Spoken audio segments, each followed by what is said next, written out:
नमस्कार बच्चों, आप लोगों के लिए मेरे द्वारा संचालित नवबोध प्रकाशक द्वारा प्रकाशित नवबोध लेखाशास्त्र अकाउंटेंसी क्लास 11th के स्टूडेंट के लिए बैक साइड के क्वेश्चंस क्रियात्मक प्रश्नों के हल की सीरीज चल रही है।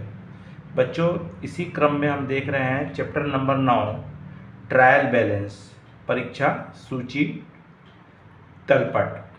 बच्चों, इसमें हम देखेंगे आज इस वीडियो में क्वेश्चन नंबर 11 और क्वेश्चन नंबर 12 कि किस प्रकार से यहाँ पे ये बनेगा। बच्चों, अगर आप इस चैनल में नए हैं या पहली बार देख रहे हैं तो तत्काल चैनल को सब्सक्राइब कर दीजिए, आइकॉन बेल को पुश कर दीजिए, जिससे कि आप मेरे सदस्य बन जाएंगे और आपको आने वाले जितने भी वीडियोज़ हैं या हर चैप्टर्स के बैक साइड के क्वेश्चंस की सूचना आपको हल की सूचना मिल सके। चलिए बच्चों, देखते हैं क्वेश्चन नंबर हमको 11th क्या कह रहा है।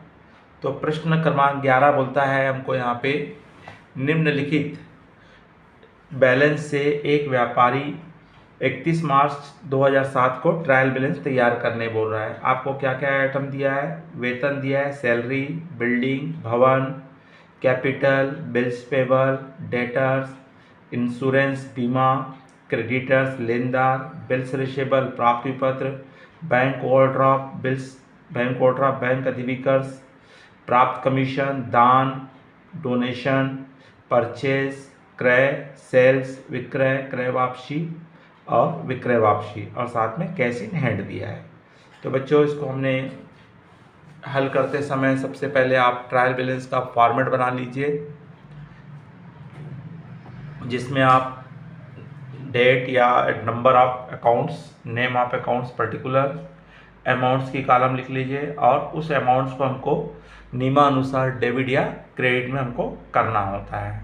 तो आपको नियम मालूम है कि जितने भी हमारे संपत्तियां होती है वो डेबिट में जाते हैं और जितनी भी लायबिलिटीज़ होती है वो क्रेडिट में जाती हैं। जितने भी एक्सपेंसेस होते हैं, लॉसेस होते हैं, सब डेबिट में आते हैं और इनकम और प्रॉफिट क्रेडिट में आते हैं, है ना। व्यक्तिगत लेखे के कुछ मदे हैं जो आपको डेबिट क्रेडिट में जाते हैं, जिसको इसके पूर्व के मैंने आपको समझाते समय ट्रायल बैलेंस कैसे, डायरेक्ट ट्रायल बैलेंस कैसे बनाते हैं उसमें बताया। उसी कॉन्सेप्ट को आपको लेके बनाना है। तो चलिए बच्चों, हमारे पास अकाउंट का नाम लिखा हुआ है, उसकी अमाउंट भी लिखी हुई है, केवल हमको उसको डेबिट और क्रेडिट में ट्रांसफ़र करना है। जैसे आपको यहाँ पे पहला वेतन है, सैलरी है 5000 रुपये, एक्सपेंसेस है इसलिए कहाँ जाएगा, ये डेबिट में आ जाएगा। बिल्डिंग एसेट्स है इसलिए बिल्डिंग की अमाउंट कहाँ जाएगी, डेबिट में आ जाएगी। कैपिटल लाइबिलिटीज़ होती है तो ये कहाँ आएगा, क्रेडिट साइड में आ जाएगा। बिल्स पेबल ये भी लाइबिलिटीज़ है इसलिए भी कहाँ आएगा, क्रेडिट साइड में आएगा, वापस लौटाना हमको पैसा। डेटर्स हमारे लिए एसेट्स है क्योंकि भविष्य में हमको पैसा मिलने वाला है इसलिए डेबिट में आएगा। इंश्योरेंस जो हमारे लिए एक्सपेंसेस है इसलिए डेबिट में आएगा। क्रेडिटर्स हमारी लाइबिलिटीज़ है इसलिए क्रेडिट में चले जाएगा, 18,100 रुपये। बिल्स रिसेबल संपत्ति है, भविष्य में पैसा मिलेगा इसलिए डेबिट में आ जाएगा। बैंक ओवरड्राफ्ट लाइबिलिटीज़ है, हमने बैंक से एक्स्ट्रा पैसा निकाल लिया, हमको बैंक को वापस करना है पैसा, क्रेडिट में आएगा। कमीशन रिसीव हमारे लिए प्रॉफिट है तो प्रॉफिट क्रेडिट में जाता है, लाभ है। डोनेशन एक्सपेंडिचर्स में आता है इसलिए डेबिट में आ जाएगा। परचेज, ऑलरेडी परचेज हमेशा डेबिट होता है और सेल्स हमेशा क्या होता है, क्रेडिट होता है, तो परचेज डेबिट में आएगा और सेल्स क्रेडिट में आएगा 22,000। उसी प्रकार परचेज रिटर्न उल्टा, परचेज डेबिट में आता है तो परचेज रिटर्न क्रेडिट में आएगा और सेल्स क्रेडिट में आता है, सेल्स रिटर्न डेबिट में आएगा। और कैश इन हैंड एसेट्स है, संपत्ति है इसलिए कहाँ आएगा बच्चों, डेबिट में आएगा। तो इस तरह से आप सभी जो हमारे टोटल आइटम्स हैं उनको आप क्या कर लीजिए, जो आइटम डेबिट में आ जाता है उसको डेबिट में लिख लीजिए, जो क्रेडिट में जाता है उसको क्रेडिट में लिख करके अब दोनों साइड का हम टोटल करेंगे बच्चों। तो दोनों साइड का टोटल हमारा कितना आ रहा है, 1,40,000।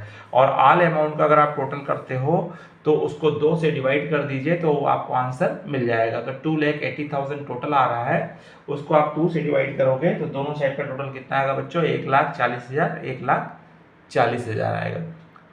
चलिए बच्चों, इसी प्रकार क्वेश्चन नंबर 12 भी हमारा सेम पैटर्न का है, तो चलिए उसको भी हम सेम देख लेते हैं। तो यहाँ भी आइटम्स हमको दिए हुए हैं और प्लस हमने भी यहाँ भी number of accounts, name of accounts, amount की राशि, LF डेबिट और क्रेडिट में जो हमको अमाउंट को ट्रांसफ़र करना है। तो सबसे पहले हमने यहाँ भी कौन कौन से आइटम है, कैपिटल है उतार लिए हैं, कर कैपिटल, फर्नीचर, ट्रेड एक्सपेंसेस व्यापारिक व्यय, डिस्काउंट अलाउड बट्टा दिया, डिस्काउंट रिसीव बट्टा प्राप्त, परचेस क्रय, सेल्स विक्रय, कैश रोकड़, बिल्डिंग भवन, डेटर्स देनदार, क्रेडिटर्स लेनदार। तो इसको भी हमने यहाँ भी उसी पैटर्न पे हमने लिख लिए, जितने हमारे अकाउंट से सब उतार लिए। कैपिटल 40,000 है, फर्नीचर 8,000 है, ट्रेड एक्सपेंसेस 12,200 है, डिस्काउंट अलाउड 1,800 है, डिस्काउंट रिसीव 1,600 है, परचेज 12,000 है, सेल्स 20,000 है, कैश 4,000 है, बिल्डिंग 16,000 है, डेटर्स 10,000 है और क्रेडिटर्स 2,400 है। अब इसको भी आप सेट कर लीजिए बारी बारी से। तो कैपिटल जो है हमारा लाइबिलिटीज है, इसलिए क्रेडिट साइड में आ जाएगा 40,000 रुपये। फर्नीचर 8,000 एसेट्स है, इसलिए डेबिट में आएगा। ट्रेड एक्सपेंसेस लॉस है, एक्सपेंडिचर्स है, इसलिए डेबिट में आएगा। डिस्काउंट अलाउड लॉस है, इसलिए डेबिट में आएगा।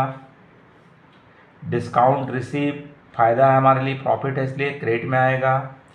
परचेज हमेशा डेबिट होता है, डेबिट में आएगा। सेल्स हमेशा क्रेडिट होता है, क्रेडिट में आएगा। कैश एसेट्स है, इसलिए डेबिट में आएगा। बिल्डिंग एसेट्स है, इसलिए डेबिट में आएगा। और डेटर्स एसेट्स है, इसलिए डेबिट में आएगा। और आपका क्रेडिटर्स लाइबिलिटीज है, वापस करना है पैसा, इसलिए क्रेडिट साइड में आएगा। तो इस तरह से आपके हमारे जितने आइटम थे उनके अमाउंट्स को हम डेबिट और क्रेडिट में सेट कर लेंगे। अब इन दोनों साइड का आप टोटल कर लीजिए, तो दोनों साइड का टोटल आपको क्या मिल जाएगा, 64,000 रुपीज़ आ रहा है।